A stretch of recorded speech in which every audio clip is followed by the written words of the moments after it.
Dez Bryant had a long post on Instagram with his thoughts on race in America.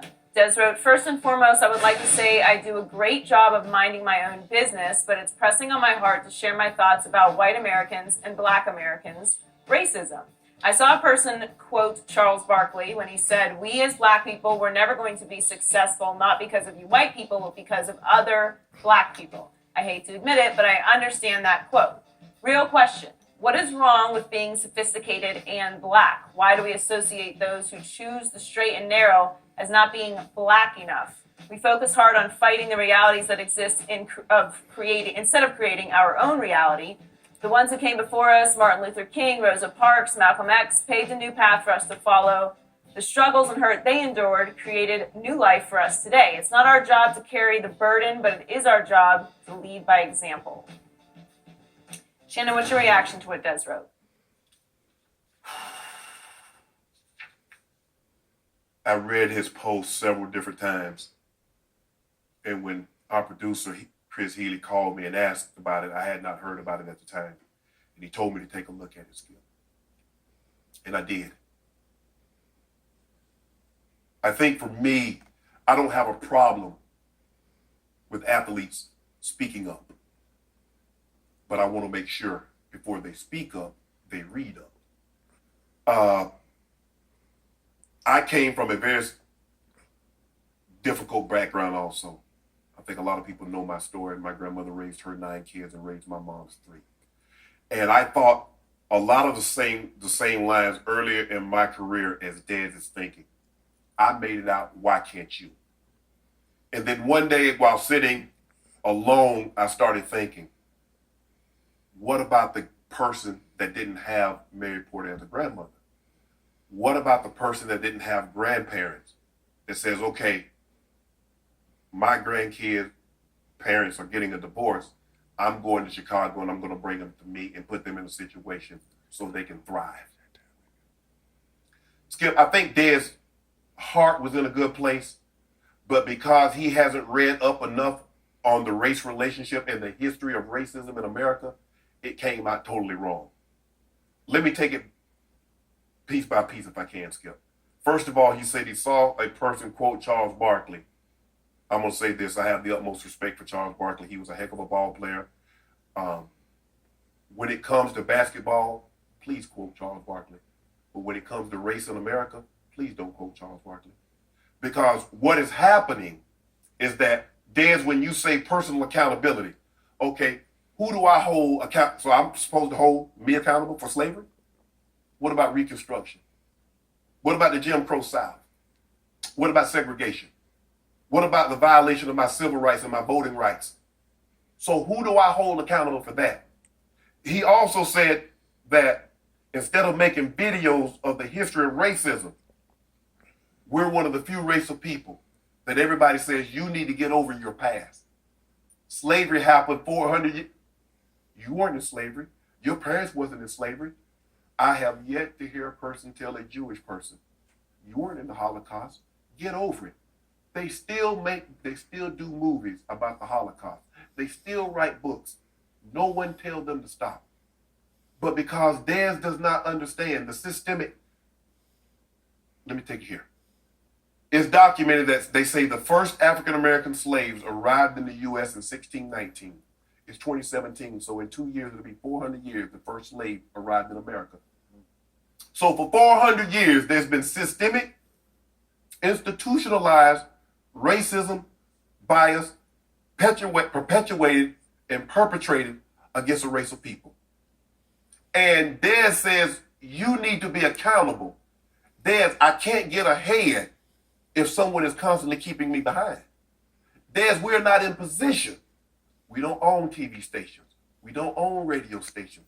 For the most part, we're not CEOs of Fortune 500 companies. So we can't shift the dynamic of the hiring and firing practice that can lift the race of people up. Do you understand what has transpired? And people thought because we had a 2-term black president, President Obama, that 400 years of racism would be eradicated in 8 years. Think about how long it took us to get to this point. And then he mentioned some iconic figures. Dr. King, Rosa Parks, Malcolm X, do you actually think they did what they did for themselves? Is that what you think? You think Rosa Parks refused to give up her seat? This was about because of her? She knew the ramifications. You think Dr. King lost his life just for himself? Malcolm X lost his life only for himself? There's an incident that happened in 2011. He was issued a citation. He was at a mall with some of his friends. The police intervened and asked him to pull his pants up.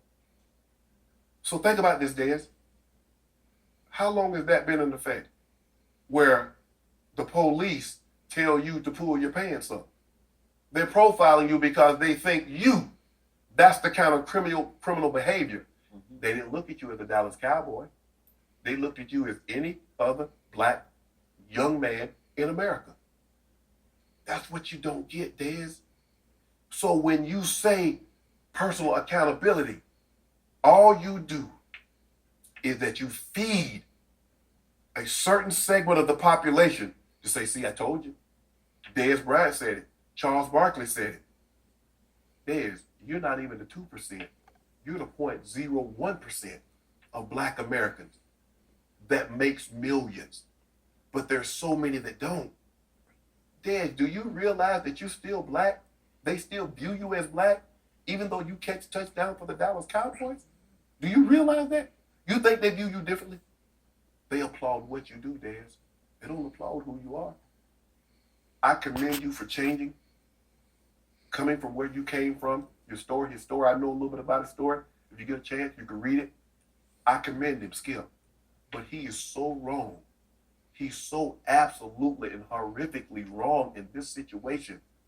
I hate when they ask us to accept responsibility for slavery, accept responsibility for the 400 years of institutional and systemic racism, the voting rights. There's some places now still that you're infringing on people's voting right. And I'm going to say this, Skip, and I'm going to let it go. Skip, you remember this. In the late 80s, there was a crack cocaine epidemic that was wiping through America. New York, Chicago, Detroit, Atlanta, LA. What did they do, Skip? They didn't say these people needed treatment. They gave you mandatory minimums. They made the sentences even tougher. They came up with the 3 strikes rule. Now there's something going on called the opiate addiction that's sweeping through the Rust Belt. That's affecting white America. And what do they say? Jail is not the answer for these people. They need treatment. You see how they did it for them and how they do it for us. So Dez, next time you speak up, make sure you read up and understand what we're actually up against. I'm not saying you should have any ill will to everybody that's treated you wrong. I judge a man by how a man treats me, not his race, by that man.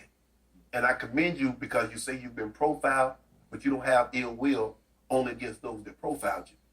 But Dez, you're wrong in this instance. And you do a disservice to a lot of African Americans in this country when you say we need to take more accountability when we're not in position to do a whole lot because of what's been placed upon us for the last 400 years.